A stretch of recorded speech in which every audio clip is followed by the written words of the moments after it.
PG college ప్రిన్సిపల్గా 33 సంవత్సరాల నుంచి work చేస్తున్నాను. ఎంతో మంది పేద విద్యార్థులకు చాలా సహాయం చేయడం అనేది జరిగింది.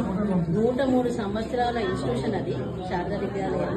నిజాం టైం కాలంలో ఇది ఏర్పాటు చేయడం జరిగింది. ఆడపిల్లలు బయటికి వెళ్ళలేని పరిస్థితిలో ఉన్నప్పుడు ఈ స్కూల్ని అక్కడ స్టార్ట్ చేయడం అనేది జరిగింది. అందులో వర్క్ చేయడం నా అదృష్టంగా భావిస్తున్నాను. ఇంకా ఏంటి అంటే చాలా మంది పేద పిల్లలు చదువు లేక ఇబ్బంది పడుతున్నారు. అట్లాంటి వాళ్ళకి ఉచిత విద్యను అక్కడ అందించడం అనేది జరుగుతుంది. తర్వాత పుస్తకాలు లేని పిల్లలకి పుస్తకాలు ఇవ్వడం, ఫీజులు కట్టలేని వాళ్ళకి ఫీజులు పే చేయడం, ఇవన్నీ కూడా మేము అన్ని చేస్తూ ఉన్నాము.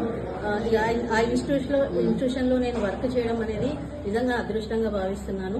33 సంవత్సరాల నుంచి నేను అక్కడ వర్క్ చేయడము, తర్వాత మేనేజ్మెంట్ ఎంకరేజ్మెంట్తో 28 పాఠ్య పుస్తకాలను వాణిజ్య శాస్త్రంలో రచించాను డిగ్రీ పిల్లలకి.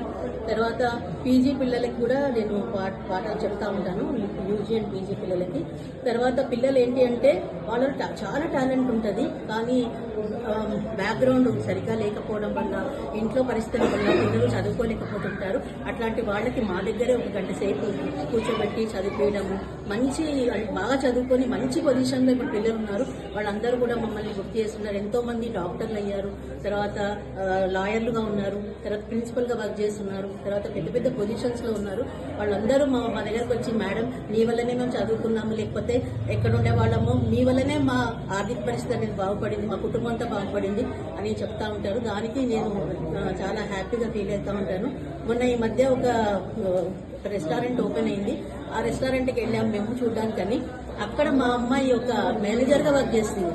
అక్కడికి వచ్చి కాళ్ళకి నమస్కారం చేసింది. ఎవరమ్మా అంటే, మేడం నేను మీ స్టూడెంట్ని మేడం, నాకు అప్పుడు ఎగ్జామ్ ఫీజు కూడా లేకపోతే మీరు పే చేశారు, నేను ఆ పే చేయడం వల్ల చదవడం వల్లనే ఈ పొజిషన్లో ఉన్నాను, నేను కూడా ఒక 10 మంది పిల్లలకి హెల్ప్ చేస్తాను మేడం అని చెప్పడం జరిగింది. దానికి నేను చాలా హ్యాపీగా ఫీల్ అయ్యాను. నేను డబ్బులు సంపాదించుకోలేదు, కానీ ప్రేమ, పిల్లల అభిమానాన్ని సంపాదించుకున్నాను.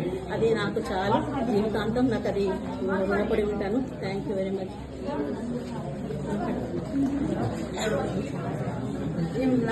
కొంచెం మాట్లాడతాను.